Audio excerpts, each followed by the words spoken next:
तो हमारे साथ में इस समय पर भारतीय जनता पार्टी के वरिष्ठ नेता और छत्तीसगढ़ सरकार के उप मुख्यमंत्री अरुण साहब जी जुड़ गए हैं। अरुण साहब का भी इस चुनाव के दौरान एक महत्वपूर्ण भूमिका रही। उनको हम छत्तीसगढ़ में कम और असम में ज्यादा देख रहे थे। कई बार भ्रम हो जाता था कि ऐसा तो नहीं अरुण साहब जी का छत्तीसगढ़ से मन भर गया है तो उन्होंने कहा कि असम की राजनीति करूंगा। क्या उम्मीद कर रहे हैं अरुण भाई? रुझान जो आ रहे हैं वो असम में भाजपा को प्रचंड बहुमत दिला रहे हैं।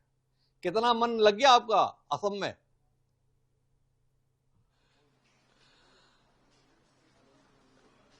देखिए, असम की जनता का मन लगा है बीजेपी पर। असम की जनता का मन लगा है हिमंत विश्व शर्मा जी पर। असम की जनता का मन लगा है नरेंद्र मोदी जी पर। असम की जनता का मन लगा है नितिन नवीन जी पर। तो निश्चित रूप से जिस प्रकार से असम की जनता का मन बता रहा था, मैं जब भी असम से लौटता था, असम जाता था, तो ये बात पूरे आत्मविश्वास से कहता था कि असम में इतिहास बनने वाला है। तीसरी बार बीजेपी और एनडीए की सरकार बनने जा रही है, क्योंकि जिस प्रकार से काम पिछले 10 सालों में बीजेपी एनडीए की सरकार ने किया है, असम की जनता प्रसन्न थी और उनको लगता था कि यही सरकार है जो हमारे जीवन में परिवर्तन और खुशहाली ला सकती है।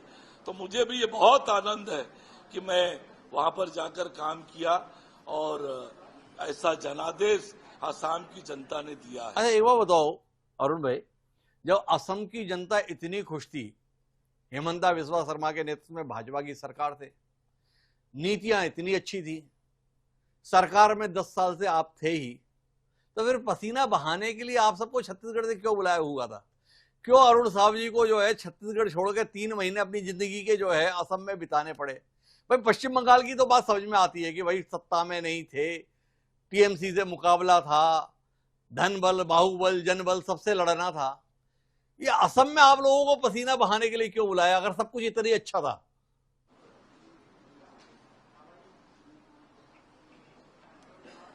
देखिए, वहां के कार्यकर्ताओं का उत्साह बढ़ाने, वहां के कार्यकर्ताओं को संबल प्रदान करने, जी, वहां की परिस्थिति को जानने समझने, एक ये हमारा देश एक है जी, और वहां का भी हमें अनुभव हो, जी। वहां की चुनावी राजनीति का भी हमें अनुभव हो।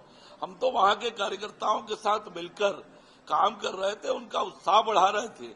हमें भी अब अनुभव मिला है कि कैसे असम के लोग कैसे होते हैं, उनकी संस्कृति क्या है, उनका रहन सहन क्या है, वो क्या सोचते हैं, ये भी हमको जानने और समझने का मिला। तो ये अनुभव भी है जिसका लाभ हमको वहां पर मिला और निश्चित रूप से उससे कार्यकर्ताओं का उत्साह और मनोबल बढ़ाने का काम हम लोगों ने जाकर वहां किया है। पर आपके साथ जो लोग गए थे वो बता रहे थे कि वहां पर भी छत्तीसगढ़ के लोगों की बड़ी संख्या में तादाद है जिन्हें आपने कनेक्ट किया हुआ था। थोड़ा बताइए छत्तीसगढ़ के लोग असम में क्या कर रहे हैं?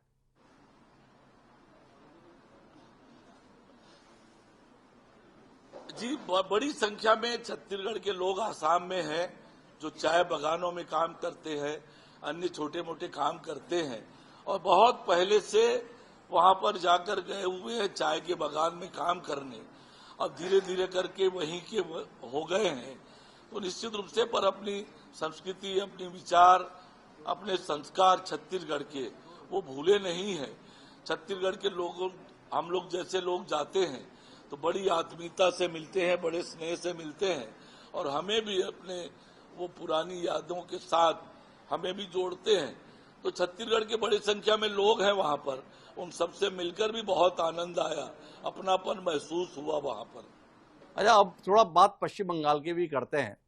आपने तो स्वयं सत्ता के खिलाफ लड़ाई का नेतृत्व किया था अरुण भाई, जब आप प्रदेशाध्यक्ष की जिम्मेदारी पार्टी ने आपको सौंपी थी और छत्तीसगढ़ में अगर सत्ता परिवर्तन हो पाया तो उसमें अरुण साहब की बहुत बड़ी भूमिका मानी जाती है।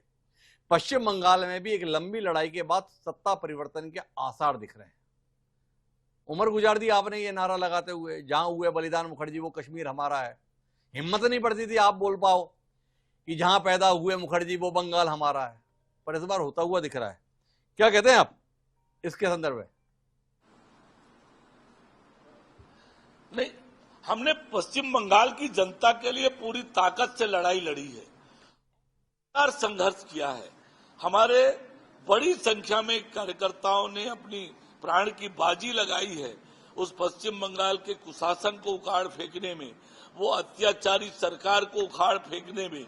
टीएमसी की गुंडागर्दी से पश्चिम बंगाल की जनता को बचाने के लिए हमारे कार्यकर्ताओं ने कितने प्रताड़ना सहे हैं, अपना सर्वोच्च बलिदान भी दिया है। और हम ये चाहते थे कि पश्चिम बंगाल की जनता के जीवन में खुशहाली और परिवर्तन आए। जो गौरवशाली वैभवशाली इतिहास पश्चिम बंगाल का रहा है, देश में बड़ी भूमिका, देश की कला संस्कृति साहित्य जगत में एक अग्रणी भूमिका पश्चिम बंगाल की थी।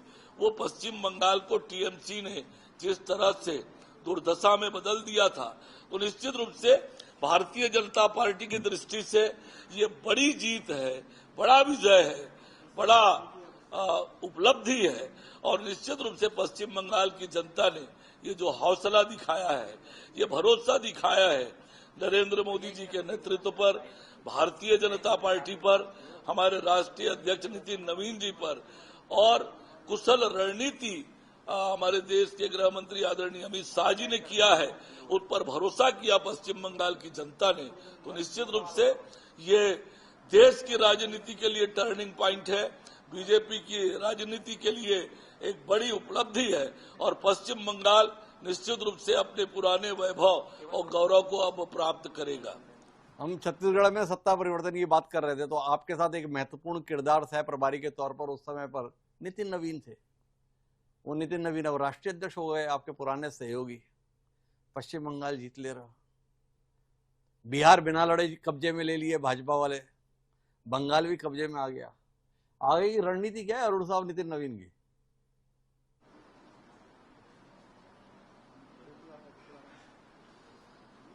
देखिए, हम तो भारत माता को आज सम्मान दिलाना चाहते हैं दुनिया में।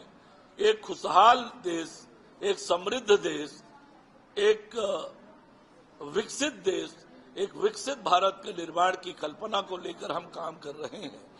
और जब विकसित भारत की बात करते हैं, समृद्ध भारत की बात करते हैं, खुशहाल भारत की बात करते हैं, तो सभी राज्यों को मिलाकर ही ये बन सकता है।